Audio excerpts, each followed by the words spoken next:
Merhaba arkadaşlar, örgü kanalıma hoş geldiniz. Minik kız çocuklarımız için hem kolay hem de güzel, cep detaylı, tığ işi bir hırka yaptım. Bugün bu hırka anlatımını sizlerle paylaşmak istiyorum. Tığ işi çok kolay bir model arkadaşlar. Bakın bu şekilde kolay modelli. Bunu bu şekilde cep detayıyla süsledim. Bakın iki tarafına cep yaptım. Çok güzel oldu. Arka görüntüsüne bakalım. Bu şekilde. Yaka örgüsünün buraya 3 tane düğme yaptım. Bebeği giydirip çıkarması kolay. Açık olarak görelim. Bakın.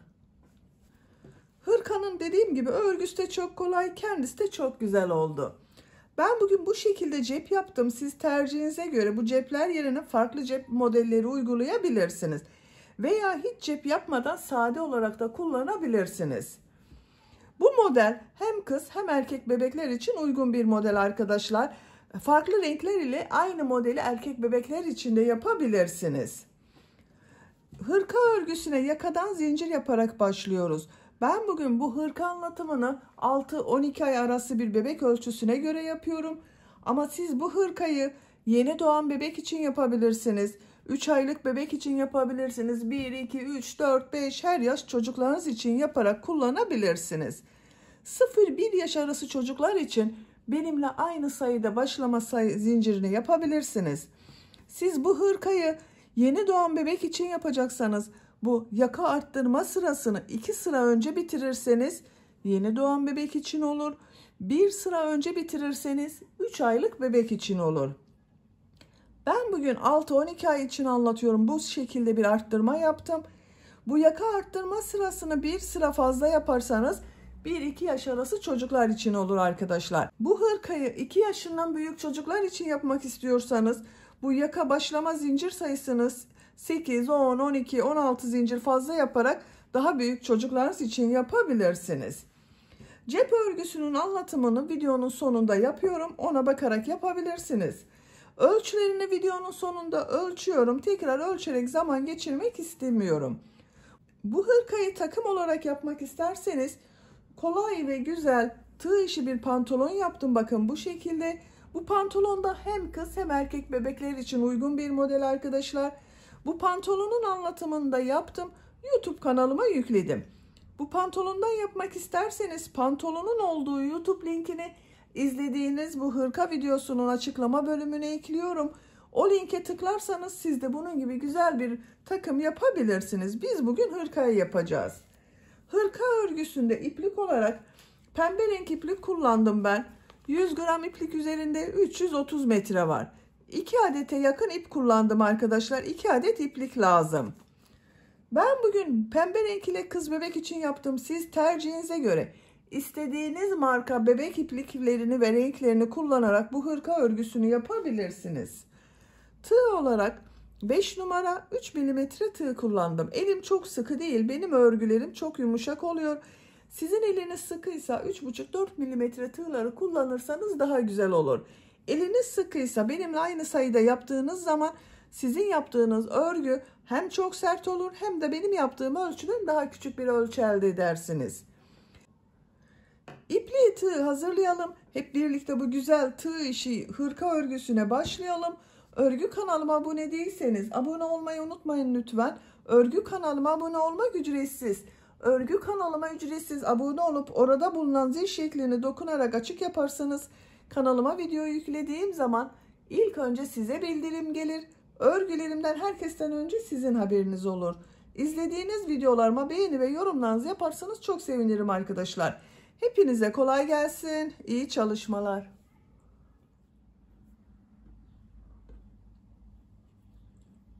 Örgüye yakadan zincir yaparak başlıyorum. İlk ilmeği ben bu şekilde yapıyorum. Zincirleri yapmaya başlıyorum. Çok sıkı zincirler yapmıyorum. Bakın bu şekilde çok sıkı olmayan zincirler yapıyorum. 68 zincir yapalım. 68 zincir yaptım. Çok sıkı zincirler yapmadım. Bu 68 zincirin kaç santimetre olduğunu ölçüyorum. 28 santimetre zincir uzunluğu var. Benim elimin sıklığına göre 28 santimetre için 68 zincir yaptım arkadaşlar. Sizin eliniz sıkıysa daha fazla zincir yapmanız gerekebilir. 3 zincirde dönüş için yapıyorum. 1, 2, 3. Tığ üzerine iplik alıyorum. 3 ilmek atlıyorum. 1, 2, 3. Dördüncü ilmeğe trabzan yapıyorum. 10 trabzan yapıyorum. Bu 3 ilmek atlayarak yaptığımda bir trabzan. Bakın bu 1, 2, 3, 4, 5, 6, 7,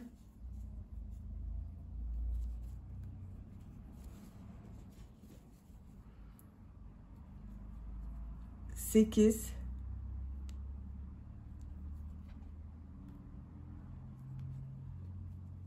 9, 10. 2, 4, 6, 8, 10 trabzan yaptım. Arttırma yeri için 2 zincir yapıyorum. Bu ilmeğe kol bölümü için trabzan yapıyorum. 14 trabzan yapıyorum arkadaşlar.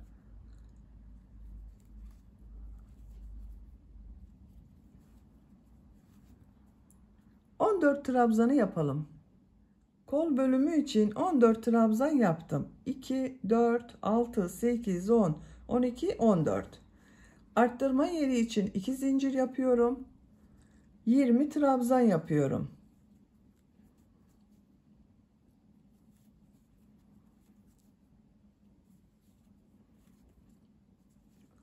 Siz buraya kaç trabzan yaptıysanız burası buraya yaptığımız trabzanın 2 katı olacak. Ben buraya 10 trabzan yaptım. Buraya 20 trabzan yapıyorum. 20 trabzanı tamamlayalım. 20 trabzan yaptım. Bakın görüntüsü bu şekilde oldu. Arttırma yeri için 2 zincir yapıyorum. Kol bölümündeyim arkadaşlar. Bu kol için 14 trabzan yaptım. Buraya da 14 trabzan yapıyorum.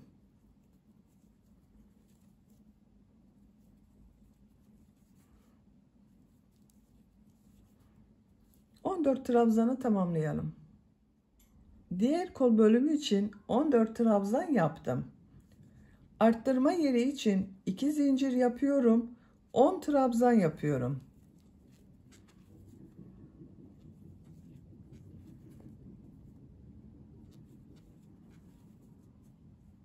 Sıra sonuna kadar devam edelim. 10 trabzanı yaptım.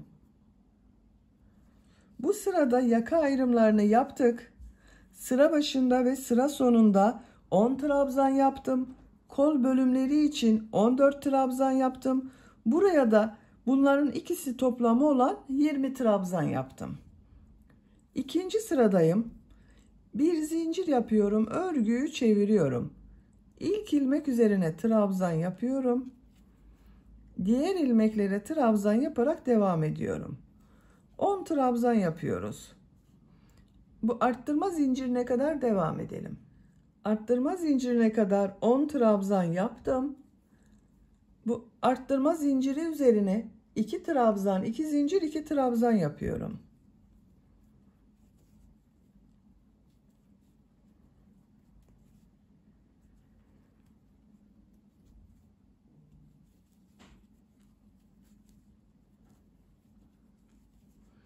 İki trabzan, 2 zincir, 2 trabzan yaptım. Kol bölümünde 14 trabzan yaptım arkadaşlar. 14 trabzan yapıyorum.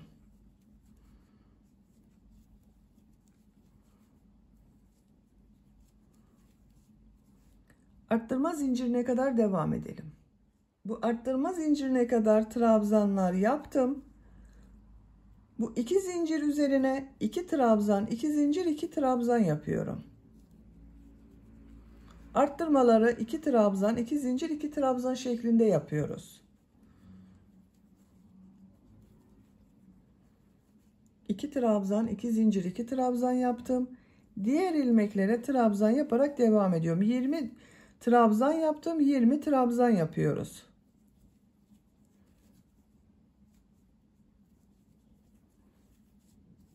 Buraya kadar devam edelim.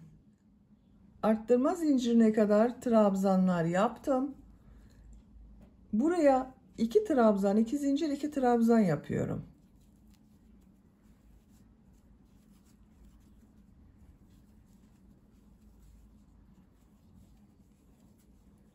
Kol için 14 trabzan yapıyorum.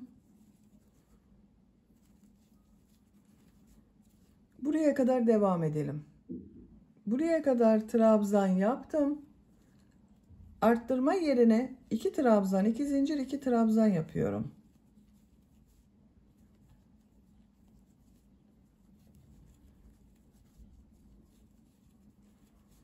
Bu 10 ilmek üzerine 10 trabzan yapıyorum. Sıra sonuna kadar devam edelim. Sıra sonuna kadar tamamladım. Sıra sonunda bakın bir alt sırada 3 ilmek atlayarak yaptığım bir trabzan var. Bunun 3. ilmeğe tığ takıyorum. Trabzan yapıyorum. Buraya da 10 trabzan yaptım arttırmadan sonra. Bir zincir yapıyorum. Örgüyü çeviriyorum.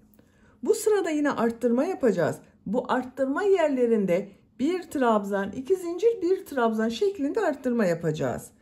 İlk ilmeğe trabzan yapıyorum. Diğer ilmeklere trabzan yaparak devam ediyorum. Buraya kadar devam edelim. Arttırma yapacağım yere kadar trabzanları yaptım. Arttırma zincirinin üzerine bir trabzan, 2 zincir, bir trabzan yapıyorum.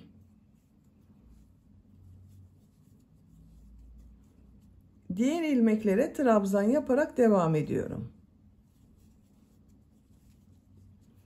Arttırmayı bir trabzan, 2 zincir, bir trabzan şeklinde yaptım. Buraya kadar devam edelim. Arttırma yerine kadar trabzanları tamamladım.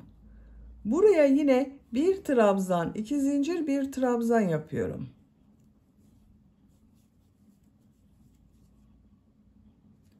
Diğer ilmeklere birer defa trabzan yapıyorum. Buraya kadar devam edelim. Bu arttırma yerinde ve bu arttırma yerinde yine bir trabzan, 2 zincir, bir trabzan yapalım. Diğer ilmeklere birer defa trabzan yapalım. Sıra sonuna kadar tamamlayalım. Sıra sonuna kadar tamamladım.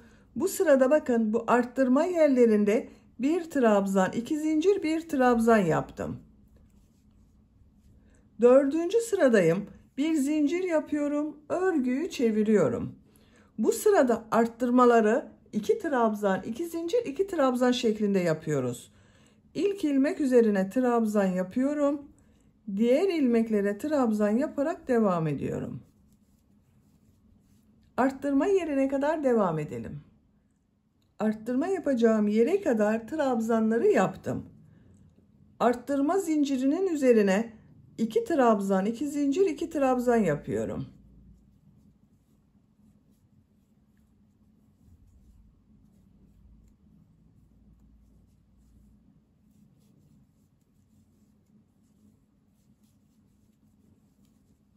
İki trabzan, 2 zincir, 2 trabzan yaptım. Diğer ilmeklere birer defa trabzan yapıyorum. Buraya kadar devam edelim. Arttırma yapacağım yere kadar trabzanları yaptım. Buraya 2 trabzan, 2 zincir, 2 trabzan yapıyorum.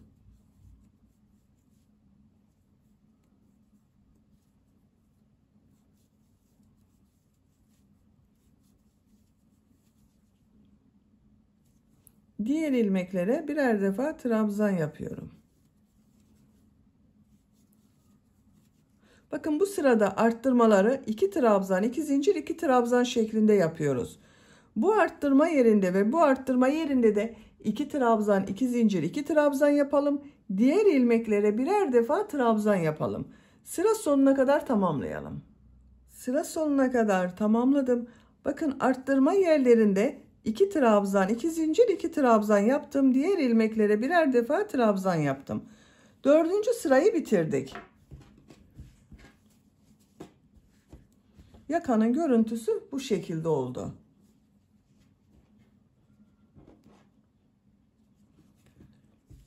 Beşinci sıradayım.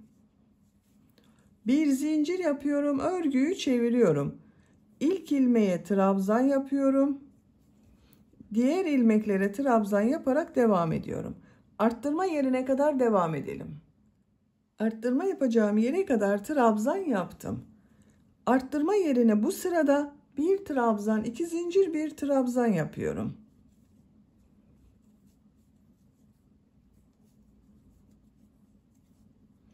Diğer ilmeklere trabzan yaparak devam ediyorum. Arttırmalar bu şekilde devam edecek arkadaşlar.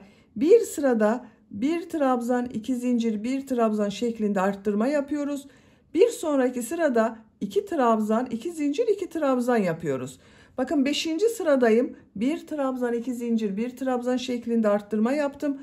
6. sırada 2 trabzan, 2 zincir, 2 trabzan. 7. sırada bir trabzan, 2 zincir, bir trabzan.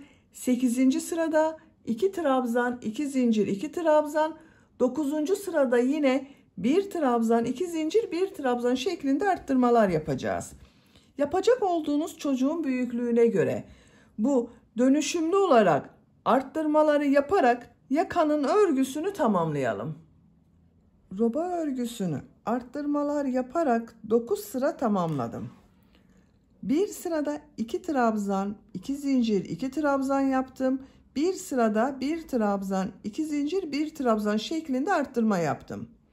1, 2, 3, 4, 5, 6, 7, 8, 9. Santimetre olarak ölçüyorum. 10 santimetre yükseklik var. Şu şekilde katlıyorum. Bakın arkadaşlar, böyle. Benim yapacağım ölçü için yeterli. Siz bir beden büyük olsun istiyorsanız bir sıra daha arttırma sırası yapabilirsiniz. 10 sıra olarak tamamlayabilirsiniz. Küçük yapmak istiyorsanız da benim yaptığımdan bir sıra önce bitirirseniz daha küçük ölçüde olur. 10. sıradayım. 10. sırada kol ve gövde bölümünü birbirinden ayırıyorum. Artık örgüye gövdenin örgüsüyle devam ediyorum. Bir zincir yapıyorum, örgüyü çeviriyorum. Bir sıra trabzan sırası yapıyorum. İlk ilmek üzerine trabzan yapıyorum. Diğer ilmeklere trabzan yaparak devam ediyorum.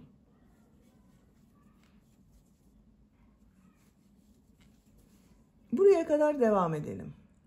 Arttırma yapacağım yere kadar trabzanlar yaptım. Bu 2 zincir üzerine 2 trabzan yapıyorum. Kol altı için bir zincir yapıyorum. Tığ üzerine iplik alıyorum. Kolda bulunan bütün ilmekleri atlıyorum. Arttırma yerine 2 trabzan yapıyorum.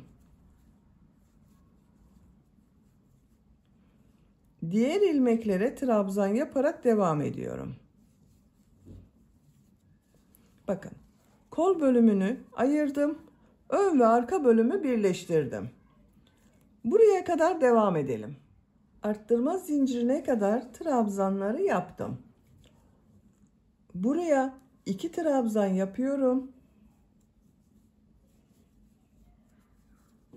Kol altı için bir zincir yapıyorum. Tığ üzerine iplik alıyorum. Kolda bulunan bütün ilmekleri atlıyorum. Arttırma zincirinin üzerine 2 trabzan yapıyorum. Bakın, diğer kolu da burada ayırdık. Diğer ilmeklere birer defa trabzan yapıyorum. Sıra sonuna kadar devam edelim. Sıra sonuna kadar tamamladım. Bu sırada bakın, kol ve gövde bölümünü birbirinden ayırdım. Ön ve arka bölümü birleştirdim. Artık örgü gövdenin örgüsüyle devam edecek.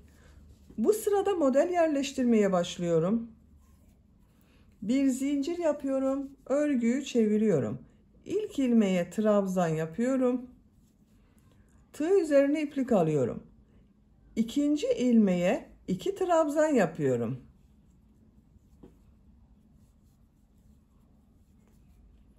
Tığ üzerine iplik alıyorum. Bir ilmek atlıyorum. İkinci ilmeğe 2 trabzan yapıyorum.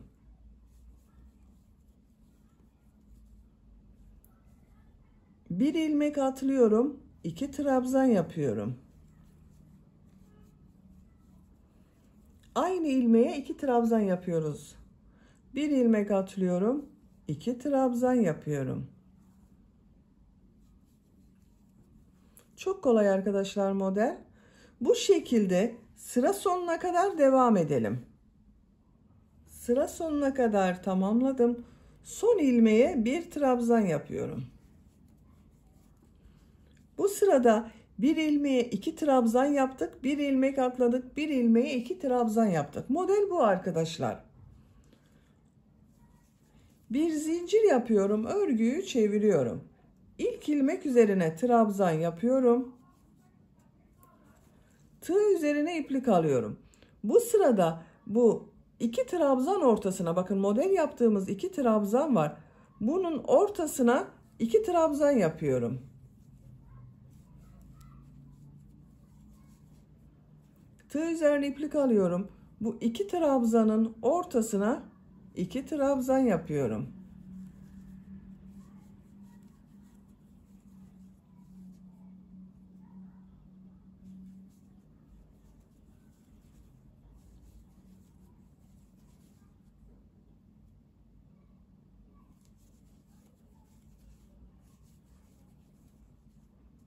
Sıra sonuna kadar devam edelim. Sıra sonuna kadar tamamladım. Son ilmeğe bir trabzan yaptım. Bir zincir yapıyorum. Örgüyü çeviriyorum. İlk ilmek üzerine trabzan yapıyorum. Sıra başında ve sıra sonunda bir trabzan yapıyoruz bakın. Yine bu 2 trabzanın ortasına 2 trabzan yapıyorum.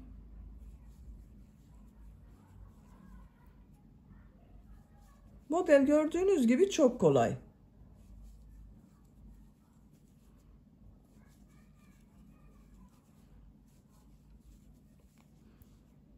Bu şekilde devam edeceğiz arkadaşlar. Sıra sonuna kadar devam edelim. Bir zincir yapıp geriye dönelim. Modelleri tekrarlayarak örgüye devam edeceğiz.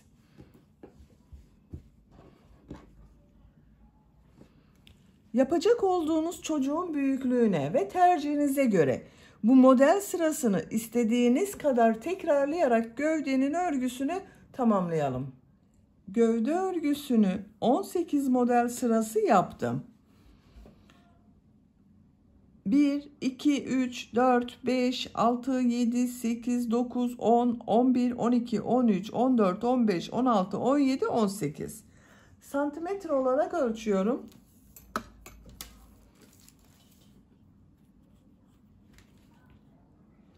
18 santimetre yükseklik var. Tercihinize göre siz bunu 1-2 sıra devam edebilirsiniz veya 1-2 sıra eksik yapabilirsiniz. Bakın görüntüsü bu şekilde oldu.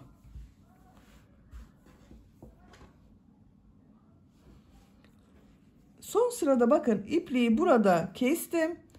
Son sırayı yapıyoruz. Son sırayı koyu pembe renk bir iplik ile yapıyorum ben.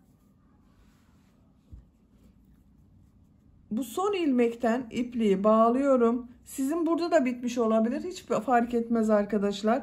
Buradan bağlıyorum bakın.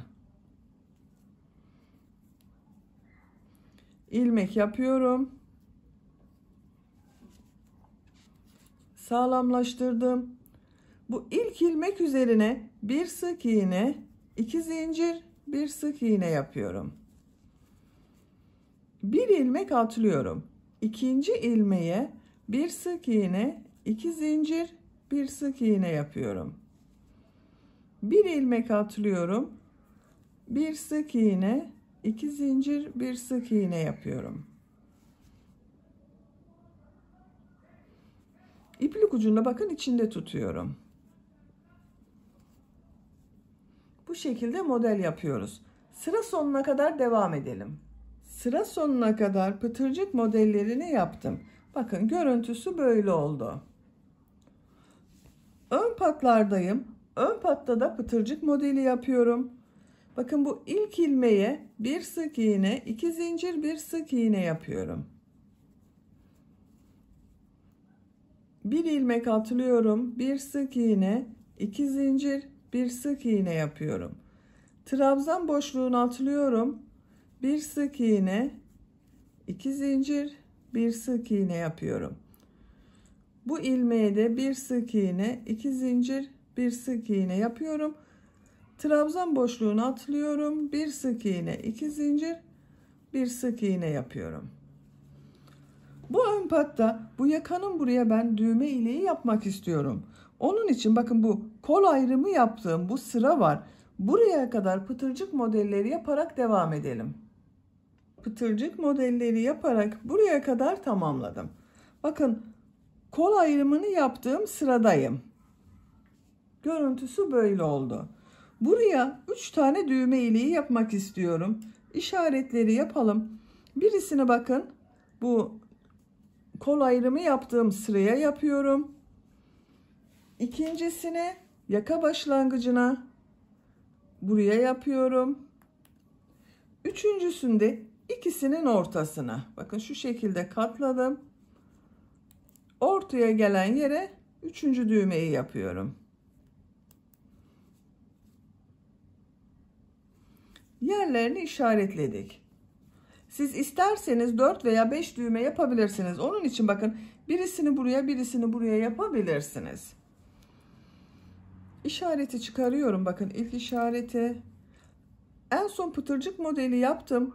Buraya bir sık iğne yapıyorum. Düğme iliği için 7 zincir yapıyorum.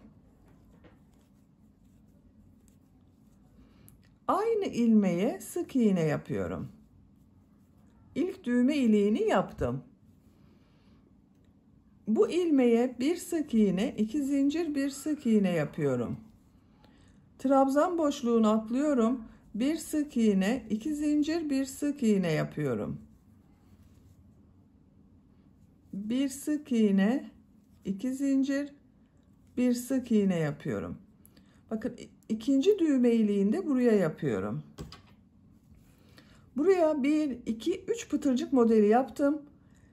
Bir sık iğne yapıyorum. Düğme iliği için 7 zincir yapıyorum. Sık iğne yapıyorum. İkinci düğme iliğini yaptım. Bir ilmek atlıyorum. Bir sık iğne, 2 zincir, bir sık iğne yapıyorum.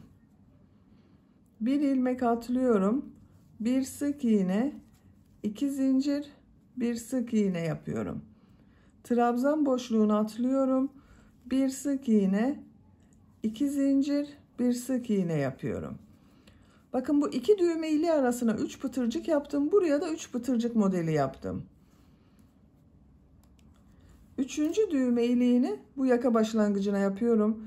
Bir sık iğne yapıyorum. Düğme iliği için 7 zincir yapıyorum. Aynı ilmeğe sık iğne yapıyorum. 3 düğme iliğini yaptık. Yakanın çevresinde de pıtırcık modelleri yaparak devam ediyorum.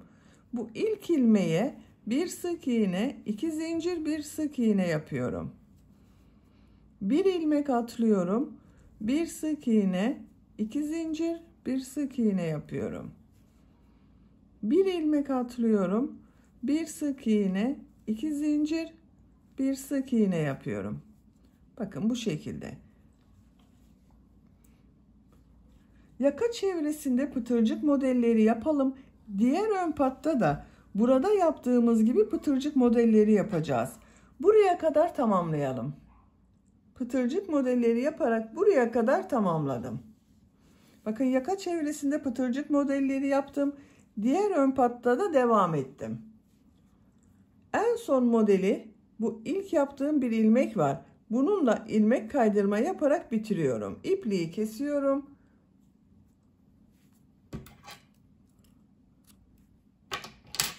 İlmek içinden çekiyorum. Bakın çok güzel oldu. Buraya düğme iliği yapmadım. Buraya zaten 3 tane düğme iliği yaptık. Buraya düğme dikeceğiz.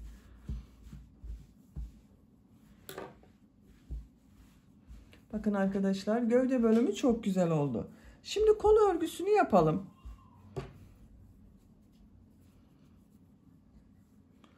Kol altından bulunan bakın bu ilmekten ipliği bağlıyorum. Herhangi bir ilmek üzerinden bağlayabilirsiniz. Buradan bir ilmek yapıyorum. Bir sıra trabzan sırası yapacağız. Modelleri yapacağız. Modelleri yapmadan önce bir sıra trabzan sırası yapıyorum. Bakın buradaki trabzan devam edecek. Onun devam etmesi için bakın örgüyü çeviriyorum. İlk ilmek üzerine trabzan yapıyorum. Diğer ilmeklere trabzan yaparak devam ediyorum. Her ilmek üzerine bir trabzan yapıyorum. Sıra sonuna kadar devam edelim. Sıra sonuna kadar trabzan yaptım. Son ilmeğe de trabzan yaptım. Kol altında bulunan bu ilmek ile ilmek kaydırma yaparak sırayı birleştiriyorum. Örgüyü çeviriyorum. Örgüyü çevirerek örüyorum arkadaşlar. Burasıyla aynı olsun diye bakın örgüyü çevirerek örüyorum. İlk ilmek üzerine ilmek kaydırma yapıyorum. 3 zincir yapıyorum. Aynı ilmeğe trabzan yapıyorum. 2 trabzan yaptım. Bakın bu 3 zincirde bir trabzan oldu. Bir ilmek atlıyorum. 2 trabzan yapıyorum. Aynı ilmeğe 2 trabzan yapıyoruz. Burada yaptığımız modeli yapıyoruz. Bir ilmek atlıyorum. Aynı ilmeğe 2 trabzan yapıyorum. Bir ilmek atlıyorum. 2 trabzan yapıyorum. Sıra sonuna kadar devam edelim. Sıra sonuna kadar modelleri yaptım. Son yaptığım modeli, ilk yaptığım bakın bu model ile boşluğa tığ takarak ilmek kaydırma yapıyorum, birleştiriyorum. Bu sırada modelleri yerleştirdik. İkinci sıradayız. Bakın kol örgüsünde örgüyü çeviriyorum. Siz isterseniz bakın buraya üst zincir yapıp modele devam edebilirsiniz. Ama o zaman bu kol örgüsü ile gövde örgüsü farklı olur arkadaşlar görüntü olarak. O farklı olmasın diye onun için bakın örgüyü çeviriyorum. Bu ilk model ortasına boşluğa tığ takıyorum. İlmek kaydırma yaparak geçiyorum. 3 zincir yapıyorum. Aynı ilmeğe trabzan yapıyorum bakın. İlk modelimin ortasına modeli yaptım. Bu 2 trabzan ortasına 2 trabzan yapıyorum. Trabzan ortasına 2 trabzan yapıyorum. Sıra sonuna kadar devam edelim. Sıra sonuna kadar modelleri yaptım. İlk model ile ilmek kaydırma yaparak birleştiriyorum. Örgüyü çeviriyorum. İlk modelin ortasına boşluğa ilmek kaydırma yapıyorum. 3 zincir yapıyorum. Aynı boşluğa trabzan yapıyorum. Diğer 2 trabzan ortasına 2 trabzan yapıyorum. 2 trabzan ortasına 2 trabzan yapıyorum. Bakın kol örgüsü bu şekilde devam edecek. Kolun örgüsünü gövdenin sırası kadar da yapabilirsiniz. 1 veya 2 sıra eksik de yapabilirsiniz. Kolun örgüsünü yapacak olduğunuz çocuğun büyüklüğüne göre tamamlayalım. Kol örgüsünü 17 model sırası yaptım.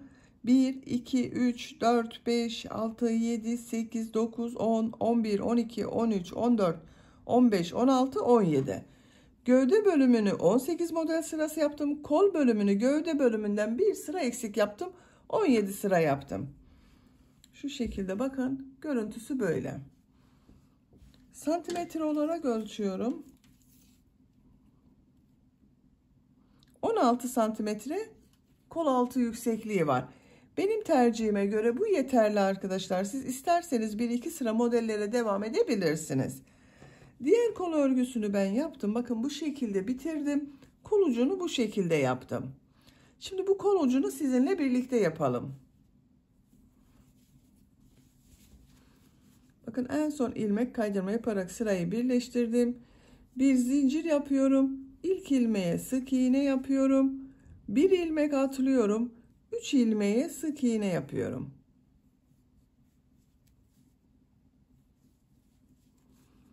Bir ilmek atlıyorum. 3 sık iğne yapıyorum. Bu atlama yaptıklarımızda kesme yapıyoruz arkadaşlar. Bir ilmek atlıyorum. 3 sık iğne yapıyorum. Biraz kol ucu toplasın istiyorum. Sıra sonuna kadar devam edelim. Sıra sonuna kadar tamamladım. 3 sık iğne yaptım, bir atlama yaptım arkadaşlar.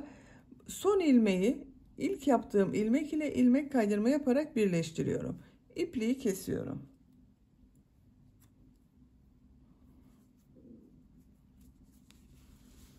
Bakın bu şekilde topladı, biraz daha bir dar kol oldu. Şimdi kol ucunu yapıyorum. Bu kenarda yaptığım pıtırcık modellerini yapıyorum. Bu ilmekten ipliği bağlıyorum. Şu şekilde bakın, ilmek yaparak bağlama yapıyorum bu sefer.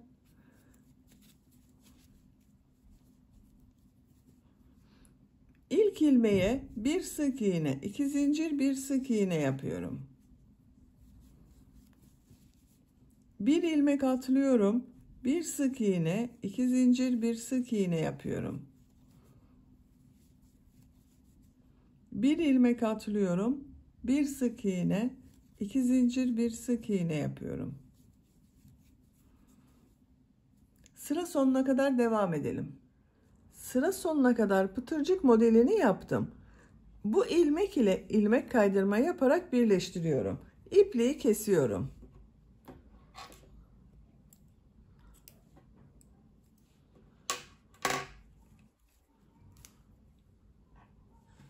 Hırkanın örgüsünü böylece bitirmiş olduk arkadaşlar. Bakın kolu çok güzel oldu. Diğer kol örgüsünü zaten ben yaptım, bakın. Aynı şekilde siz de diğer kol örgüsünü başlayıp bitirebilirsiniz. Hırkanın örgüsünü de bitirmiş olduk.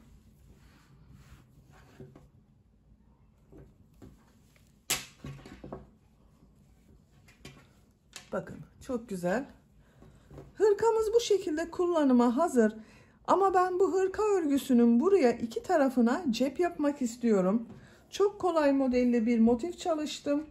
Bakın bu şekilde bir motif çalışması yaptım. Bunu cep olarak kullanıyorum buraya. Çok güzel olacak. Bu cep örgüsünü birlikte yapalım. Hırkamıza sonra birlikte dikeriz.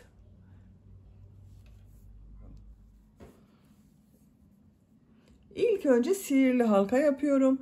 Sihirli halkayı bilmeyen arkadaşlar için gösteriyorum. Bakın ipliği şu şekilde tutuyorum. Parmağımın üzerine bir defa doladım. Parmağımın üzerinde bir halka oluştu. Buna tığ takıyorum. İplik aldım, içinden çektim. Parmağımdan çıkarıyorum. Bir zincir yapıyorum, sağlamlaştırdım. Bakın sihirli halkayı yaptım. 3 zincir yapıyorum. Tığ üzerine iplik alıyorum. 2 trabzan yapıyorum. Bu sıra başında yaptığım 3 zincirde bir trabzan, bununla 3 trabzan olacak. 3 trabzan yaptım. 2 zincir yapıyorum. 3 trabzan yapıyorum.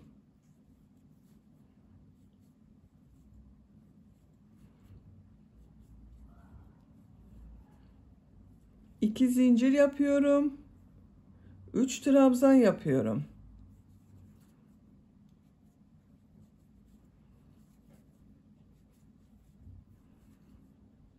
İki zincir yapıyorum. 3 trabzan yapıyorum.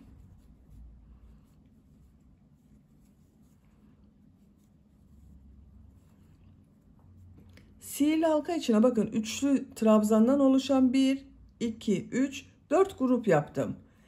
2 zincir yapıyorum. İplik ucunu çekiyorum. Bakın şu şekilde çektim. Boşluk kalmadı. Burada yaptığım 3 zincirin bu 3. zincire tığ takıyorum. İplik ucunu üst bölüme alıyorum. İlmek kaydırma yaparak burayı birleştiriyorum. 1, 2, 3, 4 tane bakın üçlü trabzan oldu. Bu renk ipliği kesiyorum.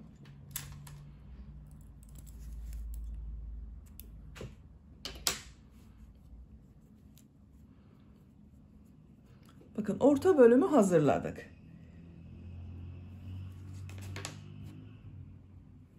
Bu renk iplik ile devam ediyorum. Siz tercihinize göre istediğiniz renk iplikleri kullanabilirsiniz. Bu iki zincirin herhangi birinden başlayabilirsiniz. Bu iki zincirli boşluğa bir ilmek yapıyorum. Bakın bu renk iplik ile 3 zincir yapıyorum. Bu 3 zincir bir trabzan oluyor. Tığ üzerine iplik alıyorum. Buraya 2 trabzan yapıyorum.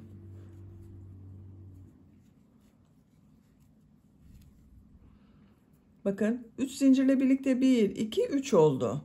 Tığ üzerine iplik alıyorum. Bu sırada bu 2 zincirlerin üzerine 3 trabzan, 2 zincir, 3 trabzan yapacağız. Bu ilk başta yaptığımın yarısını yapıyorum bakın. Sıra sonunda buraya yine 3 trabzan yapacağız, 2 zincir yapacağız. Tığ üzerine iplik alıyorum. İplik ucunda şu şekilde içte tutuyorum. Bu 2 zincirli boşluğa 3 trabzan, 2 zincir, 3 trabzan yapıyorum.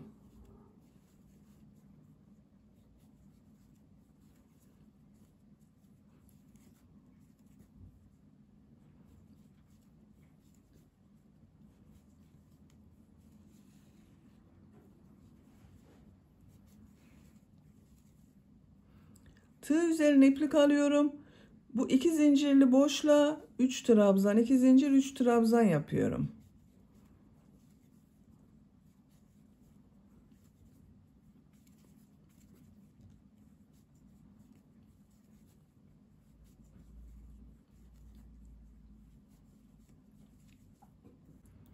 Tığ üzerine iplik alıyorum. 2 zincirli boşluğa 3 trabzan, 2 zincir, 3 trabzan yapıyorum.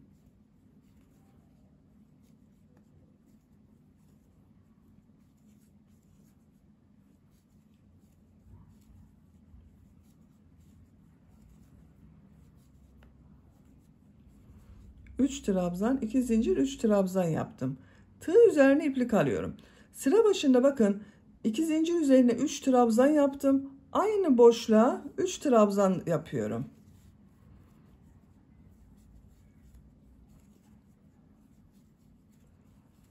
Üç trabzanı yaptım. Zincir yapmıyorum burada. Tığ üzerine iplik alıyorum. Bakın burada 3 zincir yaptım. Bu üçüncü zincir üzerine tığ takıyorum. İplik aldım. Çekiyorum. Hepsini içinden bir defada çekiyorum. Bakın burada bir zincir şekli oluşturduk.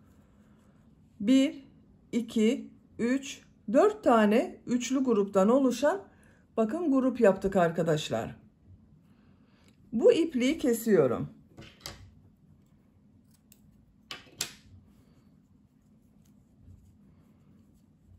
İkinci renk sırasını yaptım. Şimdi üçüncü renk sırasındayım. Bu renk bir iplik kullanıyorum.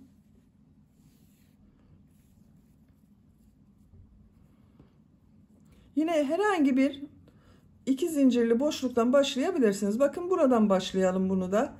İlmek yapıyorum. 3 zincir yapıyorum. Tığ üzerine iplik alıyorum. Buraya 2 trabzan yapıyorum. 3 zincirle birlikte bakın 3 trabzan oldu. Tığ üzerine iplik alıyorum. Bu sırada bakın bu boşluğa da trabzanlar yapıyoruz. Yine üçlü trabzan yapıyorum. 3 tane trabzan yapıyorum. 1 2 3. Bu 2 zincir yaptığımız yerlere 3 trabzan, 2 zincir, 3 trabzan yapacağız. Bu ortada bulunan boşluklara da 3 trabzan yapacağız. Tığ üzerine iplik alıyorum.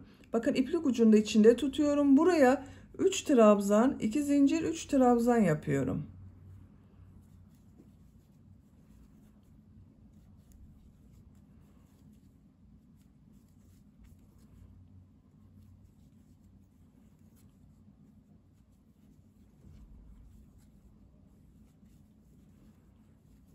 Üç trabzan, 2 zincir, 3 trabzan yaptım. Bu renk ipliğin ucunu kesiyorum. Bakın burada temiz bir görüntü elde ettik. Tığ üzerine iplik alıyorum. Bu bakın 3 trabzanların ortasına 3 trabzan yapıyorum.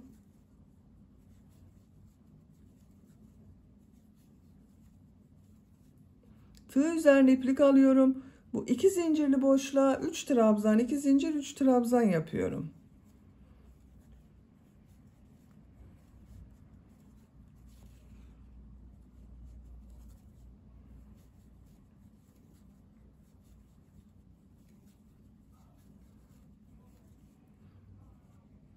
Buraya 3 trabzan yapıyorum.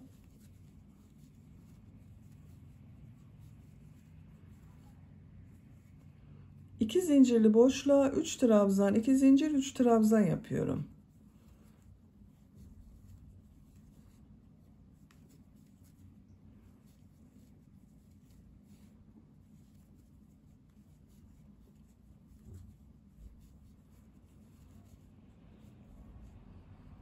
Üç trabzan yapıyorum.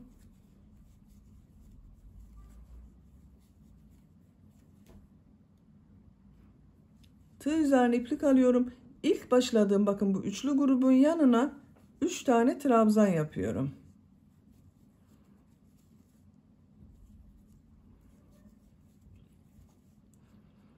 Tığ üzerine iplik alıyorum. Bu üçüncü zincire tığ takıyorum. Üçünü birlikte çıkarıyorum bakın ilmeklere. Şu şekilde yaptım. Burada zincirli grubu yaptık. İpliği kesiyorum.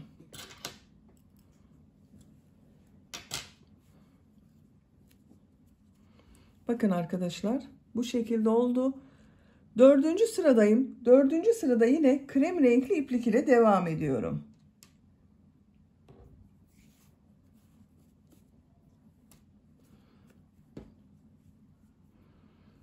Bu iki zincirli boşluktan ipli ilmek yapıyorum. 3 zincir yapıyorum.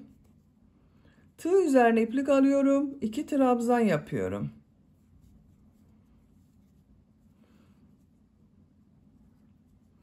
Buraya 3 trabzan yapıyorum. Bakın bu sırada bu köşelerden başka buralara bakın 2 yere 3'er trabzan yapacağız.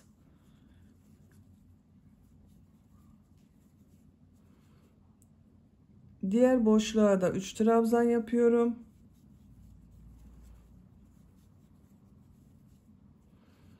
Bu iki zincirli boşluğa 3 trabzan, 2 zincir, 3 trabzan yapıyorum.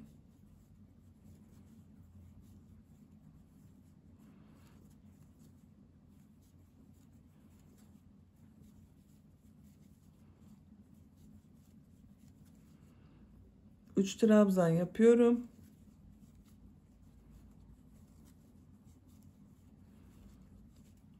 Bakın arkadaşlar bu şekilde oluyor.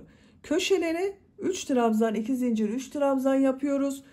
Diğer bakın bu yaptığımız boşluklara da 3'er trabzan yapıyoruz.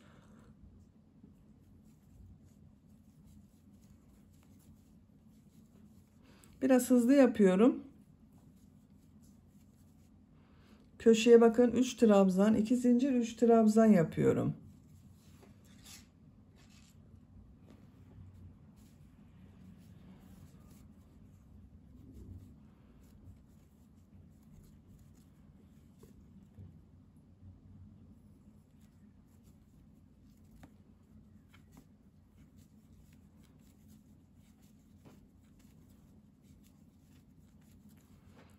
Üç trabzan yapıyorum.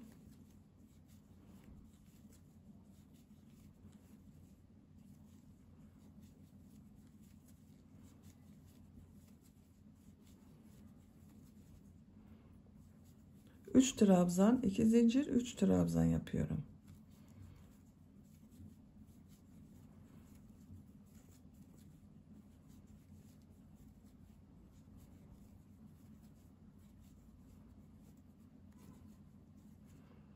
Üç trabzan yapıyorum.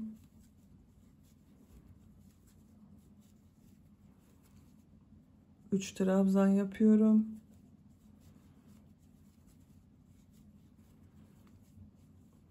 Bakın son gruba, buraya da başladığım gruba da 3 trabzan yapıyorum.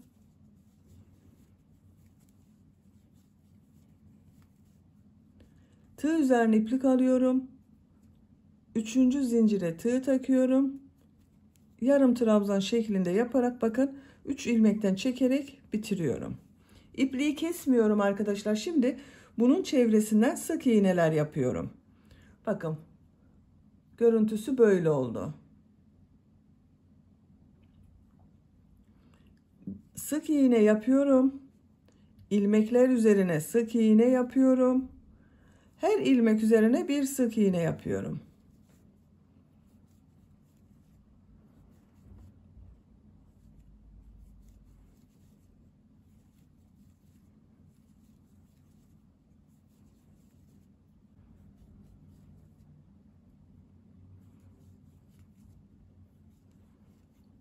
ilmekler üzerine birer defa sık iğne yaptım.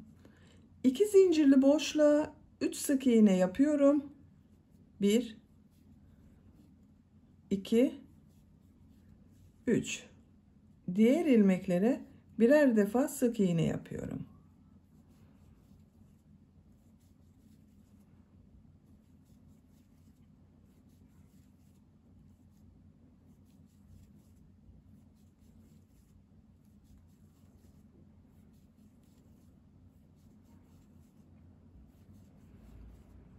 Bu 2 zincir üzerine 3 sık iğne yapıyorum. Diğer ilmeklere birer defa sık iğne yapıyorum. Bakın görüntüsü bu şekilde arkadaşlar. Buraya kadar birer defa sık iğne yapalım. 2 zincir üzerine 3 sık iğne yapalım. Buraya kadar devam edelim. Buraya kadar sık iğneleri yaptım. Bakın 2 zincirler üzerine 3'er sık iğne yaptım. Başlangıçta bakın buraya bir sık iğne yaptım. 2 sık iğne daha yapıyorum. 3 sık iğne oluyor. İlk yaptığım bu ilmek ile ilmek kaydırma yaparak sırayı birleştiriyorum. Bakın bu şekilde oldu. İpliği kesiyorum.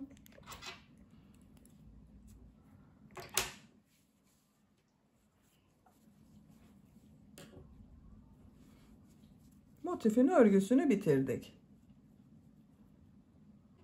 Şimdi bunu cep yapmak için çevresinden pıtırcık modelleri yapıyorum. 3 çevresinden pıtırcık modelleri yapıyorum. Bir tarafını boş bırakıyorum.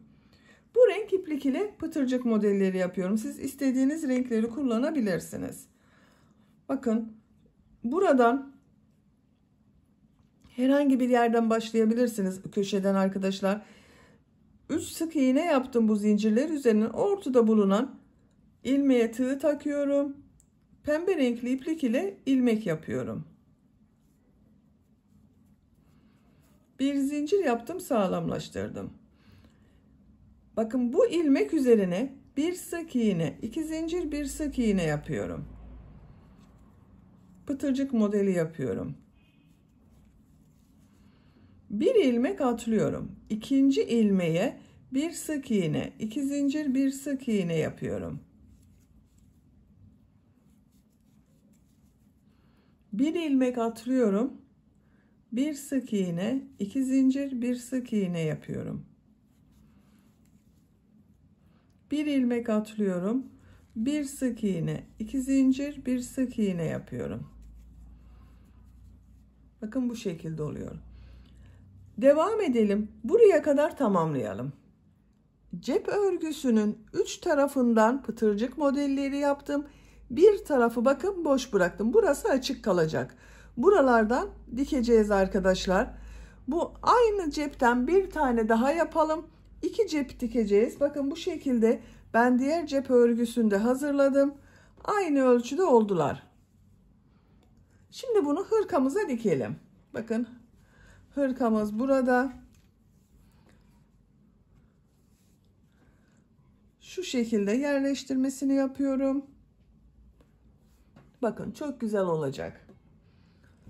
Krem renkli ipliğe iğne taktım. Bakın şu şekilde ipliği iğneye taktım.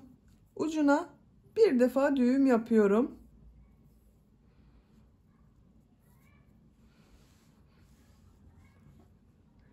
Yerleştirmesini yapıyorum. Bakın bu ön pattan 2 model bırakıyorum. Buradan 2 model bırakıyorum. Oraya dikeceğiz. Şu şekilde iğneyi taktım. İplik arasından iğne ucunu geçiriyorum, sağlamlaştırıyorum. İğnenin ucunu düz tarafa alıyorum bakın. Dikeceğim yeri yerleştiriyorum. Şu şekilde dikiyorum.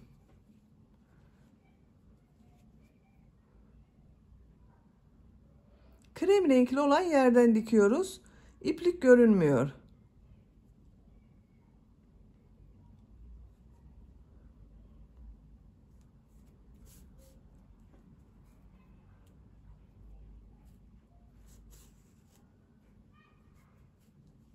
Bakın birleştiriyor bu şekilde. Bu üç tarafını dikerek buraya kadar tamamlayalım. Hırkanın ceplerini diktim. Bakın bir taraflarını boş bıraktım arkadaşlar. Burası açık kalacak. Diğer cep örgüsünü de buraya diktim. Bakın iki cep örgüsünü tamamladım. Şu şekilde oldu. Çok güzel oldu.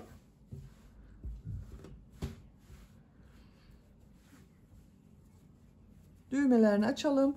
Arkadan görüntüsüne bakalım. Bakın bu şekilde. Çok güzel hırka yaptık. Bitmiş olarak size ölçülerini söylüyorum. Kol altının buradan gövde genişliğini ölçüyorum. 25 santimetre. Yüksekliğini ölçüyorum. Kol altından yükseklik 19 santimetre. Omuzdan yüksekliğini ölçüyorum. 32 santimetre. Kol yüksekliğini ölçüyorum. 17 santimetre kol yüksekliği var. Ben bugün 6 aylık bebek için yaptım. Çok güzel oldu. Beni dinlediğiniz ve izlediğiniz için hepinize çok teşekkür ederim. Örgü kanalıma abone değilseniz abone olmayı unutmayın lütfen. Örgü kanalıma abone olmak ücretsiz. Örgü kanalıma ücretsiz abone olup orada bulunan zil şeklini dokunarak açık yaparsanız kanalıma video yüklediğim zaman ilk önce size bildirim gelir. Örgülerimden herkesten önce sizin haberiniz olur. İzlediğiniz videolarıma beğeni ve yorumlarınızı yaparsanız çok sevinirim arkadaşlar. Sizlerle yeni örgülerde görüşmek dileğiyle. Hoşça kalın, sevgiyle kalın.